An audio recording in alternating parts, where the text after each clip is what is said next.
Kristus. Dengan segenap hati kami sambut firman Tuhan. Haleluya, sama-sama katakan amin. Puji Tuhan. Sebelum mendengarkan firman Tuhan, jangan lupa tekan tombol subscribe dan lonceng. Selamat menikmati berkat firman Tuhan. Kalau berbicara tentang orang muda, itu tidak berbicara tentang usia, tapi berbicara tentang spirit, semangat anak-anak muda, semangat orang muda. Haleluya. Jadi sekalipun kita yang sudah berusia di atas 40, tapi Bapak Ibu, biarlah kita tetap memiliki semangat orang muda. Amin. Sudah dikasih oleh Tuhan, firman Tuhan sudah menjelaskan bahwa ke depan dunia ini keadaannya makin kacau. Ke depan dunia ini keadaannya makin buruk. Dan inilah yang menjadi tantangan bagi kita, yang menjadi tantangan bagi gereja Tuhan, bagi anak-anak Tuhan, bagi orang percaya, yang menjadi tantangan bagi generasi muda untuk menghadapi situasi perkembangan peradaban dunia yang semakin tidak stabil, yang semakin tidak kondusif. Haleluya. Kita serah. Kekristenan itu identik dengan apa? Perhatikan baik. Kekristenan itu identik dengan sebuah perjuangan, peperangan rohani. Perjuangan peperangan rohani yang berlangsung secara terus-menerus hingga memasuki kerajaan kekal, yaitu kerajaan Tuhan kita Yesus Kristus. Katakan amin. Jadi saudara dikasih Tuhan, jadi kekristenan atau kehidupan kita, saudara, itu bukanlah sebuah perjalanan, kehidupan bukanlah sebuah tapi kehidupan adalah sebuah perjuangan, sebuah peperangan. Kita akan terus bertempur, terus berperang sampai saudara harus terbaring di atas lapangan pertempuran penuh kemenangan. Haleluya. Hari ini saya mau sampaikan bahwa mari kita fokus untuk apa? Untuk berperang. Pertama adalah kita berperang melawan apa? Melawan keinginan daging kita, melawan pikiran kita, sampai kita harus memenangkan pertempuran itu. Dan setiap mereka yang memenangkan pertempuran itulah mereka itu yang akan dibawa ke dalam kerajaan kekal, yaitu kerajaan Tuhan kita Yesus Kristus. Haleluya. Nah, saudara dikasih oleh Tuhan, namun saya perlu baca di ayat yang perhatiin baik, di ayat yang ke-10. Ayat yang ke-10 saya bacakan. Akhirnya hendaklah kamu kuat di dalam Tuhan dan di dalam kekuatan kuasanya. Akhirnya hendaklah kamu kuat di dalam Tuhan, di dalam kekuatan kuasanya. Baru ayat yang ke-11, kenakanlah seluruh perlengkapan senjata Allah. Nah, saudara dikasih oleh Tuhan, seorang prajurit sebelum mereka diutus ke medan pertempuran untuk bertempur melawan musuh-musuh, menaklukkan musuh-musuh mereka. Perhatikan baik, pertama mereka harus dipersiapkan dulu. Untuk apa? Mereka harus dipersiapkan menjadi kuat, menjadi tangguh. Baru ketika mereka sudah menjadi kuat, menjadi tangguh, barulah angkat senjata, berangkat ke medan pertempuran. Bagaimana mereka bisa mengangkat senjata, pergi ke tempat pertempuran, pergi ke medan pertempuran, kalau mereka tidak kuat, kalau fisik mereka tidak kuat, fisik mereka lemah? Rasul Paulus menjelaskan bahwa kehidupan kekristenan itu identik dengan sebuah peperangan, pertempuran. Oleh sebab itu, Rasul Paulus sudah menguraikan, kita harus menggunakan seluruh perlengkapan senjata Allah. Semua sudah tersedia. Tetapi sebelum saudara mengangkat senjata itu, saudara harus kuat di dalam Tuhan. Katakan amin. Makanya dijelaskan di ayat yang ke-10 dikatakan, akhirnya hendaklah kamu kuat di dalam Tuhan, di dalam kekuatan kuasanya. Saudara, Alkitab sudah menjelaskan. Kita melihat bagaimana anak-anak Skewa, ketika waktu mereka coba untuk menggunakan senjata itu mengusir setan, demi nama Yesus Kristus, setan keluar. Setan berkata, "Hei, Yesus aku kenal, siapa kamu?" Saudara dikasih, artinya mereka coba memakai senjata itu, menggunakan senjata itu untuk mengusir setan, untuk berperang melawan setan. Tapi sebenarnya mereka tidak kuat di dalam Tuhan. Katakan amin. Mereka tidak kuat di dalam Kristus. Makanya setan berkata, "Yesus aku kenal, siapa kamu?" Saudara harus kuat di dalam Tuhan, baru boleh menggunakan senjata itu. Amin. Artinya begini, bagaimana seorang bisa mengusir setan dengan menggunakan seluruh perlengkapan senjata Allah yang telah tersedia, kalau dia sendiri lemah imannya. imannya belum kuat di dalam Tuhan. Harus iman kuat dulu. Amin. Kasih kiri kanan. Harus imanmu kuat. Haleluya. Iman kita harus kuat. Generasi-generasi muda harus memiliki iman yang kuat di dalam Tuhan, sehingga tidak tertipu oleh arus dunia ini, tidak terjebak dengan jebakan dunia ini. Haleluya. Kita perhatikan saudara, akhirnya hendaklah kamu kuat di dalam Tuhan, di dalam kekuatan kuasanya. Setelah itu baru kenakan seluruh perlengkapan senjata Allah, supaya apa? Kamu dapat bertahan melawan tipu muslihat iblis. Saya ingat tahun berapa itu, saya sering ke Armet. Ada salah satu prajurit Armet dari Papua. Saudara, badannya kurus krempeng, kecil, kurus krempeng. Tapi karena saya sudah kenal baik dengan dia, saya juga kenal baik dengan komandannya, saya bercanda, saya bilang gini, bisakah angkat senjata? Lalu komandan berkata, oh Pak, lihat kurus begitu tapi sudah terlatih itu bisa ngangkat senjata itu. Saudara, jadi kita harus kuat dulu di dalam Tuhan, baru kita boleh memakai seluruh perlengkapan senjata Allah. Sebagai generasi muda, hendaklah engkau harus kuat di dalam Tuhan. Imanmu harus semakin kuat, makin kokoh, makin radikal. Katakan amin. Ketika iman kita makin kokoh, makin radikal, barulah kita menggunakan seluruh perlengkapan senjata Allah untuk bertempur, untuk memenangkan medan pertempuran itu. Haleluya. Itu yang sering dikasih oleh Tuhan. Kekristenan identik dengan sebuah perjuangan, yaitu berperang melawan kuasa kegelapan, peperangan rohani yang berlangsung hingga secara terus-menerus sampai memasuki kerajaan kekal, yaitu kerajaan Tuhan kita Yesus Kristus. Haleluya. Perhatikan saudara, saat ini sebagai orang Kristen, kita terlibat dalam peperangan rohani yang dilaksanakan dengan kuasa Roh Kudus. Peperangan rohani di mana yang kita perhadapkan dengan kuasa Roh Kudus. Katakan amin. Nah, Roh Kudus yang memimpin kita untuk berperang, Roh Kudus yang meneguhkan, menolong kita, memimpin kita untuk dalam pertempuran menghadap arus dunia ini. Haleluya. Perhatikan saudara, yaitu pertama, berperang melawan keinginan daging atau keinginan berdosa. Pertama kita apa? Berperang melawan keinginan daging, keinginan untuk berdosa. Ketika kita kuat di dalam Tuhan, kita mampu mengalahkan keinginan-keinginan daging kita, saudara dikasih oleh Tuhan. Orang yang belum kuat di dalam Tuhan, maka dia akan terjebak dengan keinginan duniawi. Haleluya. Saudara harus kuat di dalam Tuhan. Amin.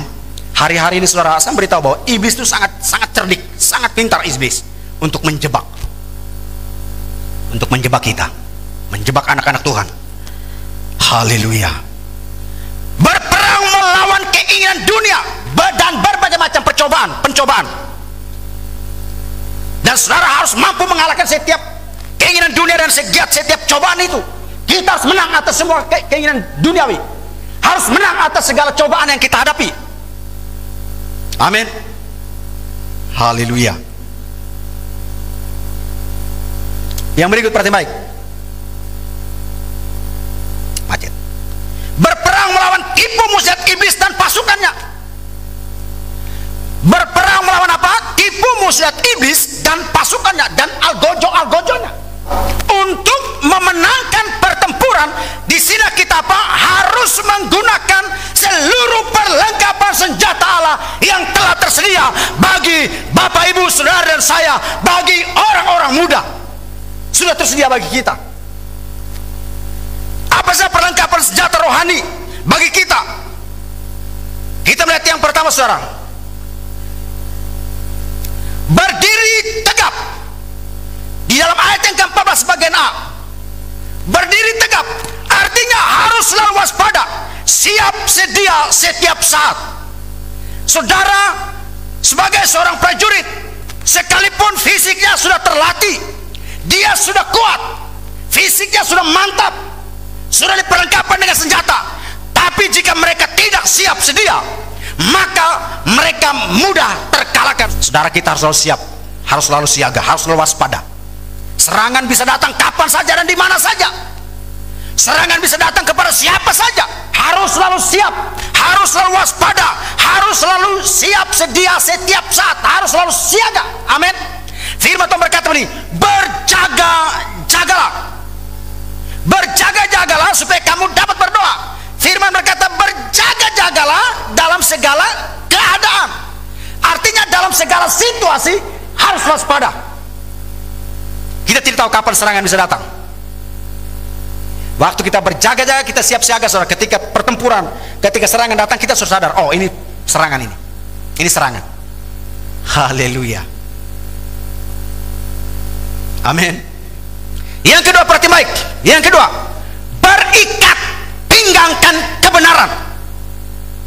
Berikat pinggangkan kebenaran. Harus selalu siap siaga, berikat pinggangkan kebenaran. Saudara, di sini saya akan menjelaskan apa makna daripada ikat pinggang. Seorang prajurit ketika mereka pergi ke medan pertempuran, saudara, itu mereka juga diperlengkapi dengan ikat pinggang yang tebal, ikat pinggang yang gede. Tujuan untuk apa? Untuk mengikat celana mereka sehingga celana mereka tidak melorot. Bagaimana saudara bayangkan angkat senjata lalu celana melorot? Supaya celana mereka tetap terikat kuat, tetap terikat rapi, sehingga tidak mengganggu mereka dalam bertempur, tidak mengganggu mereka untuk mengangkat senjata untuk berperang. Lalu apa gambaran rohaninya bagi kita mengenai ikat pinggang kebenaran? Saudara, ikat pinggang kebenaran di sini berbicara tentang kebenaran untuk mengikat iman kita sehingga iman saudara tidak boleh goyah di saat saudara bertempur. Katakan amin. Iman kita tidak boleh melorot. Iman kita harus tetap terus terikat rapi, terikat kuat dengan kebenaran, dengan janji-janji Tuhan. Kasih tahu kiri kanan, Tuhan ada di sini. Amin. Tuhan ada di sini. Haleluya. Haleluya. Berikat pinggangkan kebenaran. Hendaklah kebenaran firman Tuhan mengikat iman kita untuk menjadi satu dengan Kristus. Biarlah iman kita diikat oleh firman Tuhan menjadi satu dengan Kristus.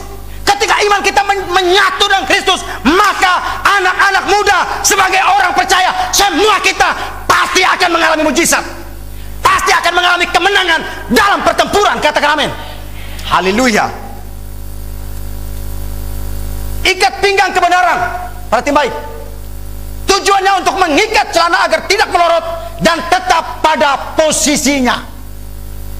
Iman kita tidak boleh melorot, tapi iman kita tetap pada posisinya makin kuat, yaitu meyakini janji-janji Tuhan, mempercayai penyertaan Tuhan atas hidup kita. Orang-orang muda, hendaklah imanmu mempercayai masa depanmu diberkati oleh Tuhan. Amin. Haleluya. Oh yang amin bapak-bapak, anak-anak mudanya kurang semangat. Halo. Haleluya. Itulah akan membuat kita tampil menjadi pribadi-pribadi pemenang. Ikat pinggang merupakan perlengkapan yang paling penting, yang sangat penting bagi seorang prajurit. Kalau prajurit berperang tanpa ikat pinggang, maka kita perhati baik. Kalau prajurit berperang tanpa ikat pinggang, bertempur tanpa ikat pinggang, yang ia kenakan akan sangat mengganggu dan menjadi penghalang, dan mereka akan mudah dikalahkan oleh musuh. Saudara, jadi kita harus terus kenakan ikat pinggang kebenaran. Amin.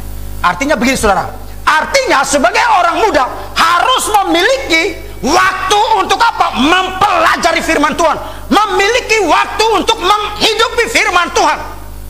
Amin. Ketika kita menghidupkan firman Tuhan dalam kehidupan kita, maka saudara, saya yakin iman kita pasti akan bertumbuh. Iman kita pasti akan makin kuat, makin kokoh. Gambaran rohaninya adalah untuk mengikat dan mengokohkan iman kita agar iman kita tidak menjadi goyah dan tidak menjadi kendor. Haleluya. Yang ketiga adalah baju zirah keadilan. Apa tujuan baju zirah? Apa tujuan rompi anti peluru? Saudara, untuk melindungi tubuh mereka agar terhindar dari peluru-peluru musuh. Kenapa saudara? Karena ini merupakan bagian organ tubuh yang sangat vital jantung, hati. Ini sangat vital. Makanya mereka harus dikenakan rompi anti peluru, baju zirah keadilan. Di ayat yang ke-14. Manfaat baju zirah adalah untuk melindungi bagian tubuh yang sangat vital. Jika bagian tubuh tersebut terluka, maka seorang akan sangat mudah dikalahkan. Akan sangat mudah dikalahkan. Makanya mereka harus mengenakan apa? Baju zirah. Sebagai seorang prajurit, ketika diutus ke lapangan pertempuran, diutus ke medan pertempuran, mereka harus diperlengkapi dengan baju zirah. Mereka harus diperlengkapi dengan rompi anti peluru. Lalu apa gambarannya rohani bagi kita, firman Tuhan bagi kita? Saudara dikasih oleh Tuhan, perhati baik. Organ vital tersebut antara lain adalah hati, jantung, paru-paru, dan berbagai organ lain yang ada di bagian dada dan perut. Nah, ini yang gambaran bagi kita, perhati baik. Hati adalah organ yang paling penting dalam kehidupan orang percaya. Makanya firman Tuhan mengatakan, jagalah hatimu dengan segala kewaspadaan, karena dari situlah terpancar kehidupan. Jagalah hatimu dengan segala kewaspadaan. Hati kita harus dijaga, saudara. Sekalipun fisik kita kuat, sekalipun kita sudah kuat di dalam Tuhan, iman kita mantap dalam Tuhan, kita telah diperlengkapi dengan senjata Allah. Tapi jika hati tidak dijaga, saudara, kita mudah dikalahkan. Jujur, dan bertobatlah sungguh-sungguh, saya bilang. Bertobat sungguh-sungguh. Kenapa? Setan lihat semua aktivitas kita setiap hari. Orang di sekitar kita tidak lihat, tapi setan lihat, malaikat lihat, Tuhan lihat. Saudara, kita perlu berhati-hati dan berwaspada. Amin. Oleh sebab itu apa? Pergunakanlah baju zirah keadilan. Berbaju zirahkan keadilan. Haleluya. Yang berikut, baik. Berkasutkan kerelaan. Inilah perlengkapan senjata kita. Berkasutkan kerelaan. Saudara, berkasutkan kerelaan itu berbicara tentang pengorbanan. Saudara mengikut Kristus itu identik dengan pengorbanan. Ikut Yesus identik dengan pengorbanan. Katakan amin. Haleluya. Tentunya saudara, ketika kalau kita berkorban, tentunya Tuhan pasti membela kita. Amin. Sebagai orang-orang muda, sebagai pengikut Kristus, sebagai orang-orang percaya, saudara mengikut Yesus itu identik dengan pengorbanan. Katakan amin. Paulus menjelaskan bagaimana pengorbanan. Paulus telah berkorban segala-galanya hanya demi Kristus, mengikuti Tuhan. Makanya Paulus sampai pada akhir hidupnya, dia terbaring tak bernyawa di atas lapangan pertempuran dengan penuh kemenangan. Malaikat Tuhan datang dan menjemput. Haleluya.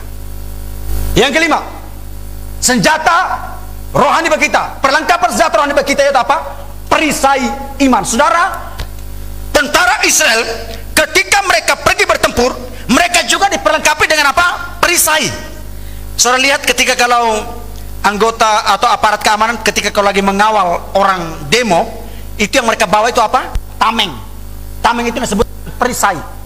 Apa tujuan mereka harus bawa tameng? Supaya mereka dapat menangkis dari setiap lemparan batu dari para pendemo segala macam.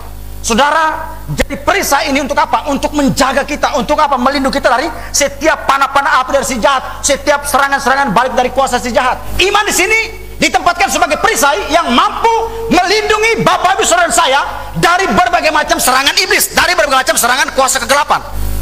Di dalam 2 Korintus pasal 10 ayat 3, 4 dan 5. 2 Korintus pasal 10 ayat 3, 4 dan 5 berkata begini, memang kami masih hidup dalam dunia, tetapi kami tidak berjuang secara duniawi, karena senjata kami dalam peperangan adalah senjata yang diperlengkapi dengan kuasa Allah yang sanggup meruntuhkan benteng-benteng. Kami merubuhkan segala kubu yang dibangun oleh keangkuhan manusia untuk menentang pengenalan akan Allah. Kami menawan segala pikiran dan menaklukkannya kepada Kristus. Ingat Bapak Ibu, senjata kita untuk mengalahkan iblis bukan dengan teologi kita, bukan dengan gelar kita, bukan dengan jabatan kita, bukan dengan pekerjaan kita, tapi kalahkanlah iblis dengan apa? Imanmu. Amin. Kalahkan dengan imanmu. Maka di sini katakan apa? Gunakanlah perisai iman. Dengan iman kita bisa mengalahkan. Lalu perhatian baik. Iman di sini ditempatkan sebagai perisai yang mampu melindungi kita dari setiap serangan iblis. Yang keenam, ketopong keselamatan. Saudara, ketopong itu ditempatkan di bagian mana? Kalau petinju pemula, mereka menggunakan yang disebut dengan headguard. Apa itu headguard? Yaitu untuk melindungi kepala. Pengendara sepeda motor menggunakan helm. Untuk apa? Melindungi kepala. Jadi pergunakan helm bukan supaya jangan dirazia, tapi untuk melindungi kepala. Ada orang pakai helm karena supaya tidak ditangkap sama polisi. Itu artinya dia lebih takut polisi daripada sayang kepalanya bocor atau pecah. Ketopong keselamatan. Apa fungsi ketopong keselamatan bagi orang percaya bagi kita? Untuk melindungi bagian yang mengontrol segala sesuatu dari tubuh manusia. Ketopong keselamatan.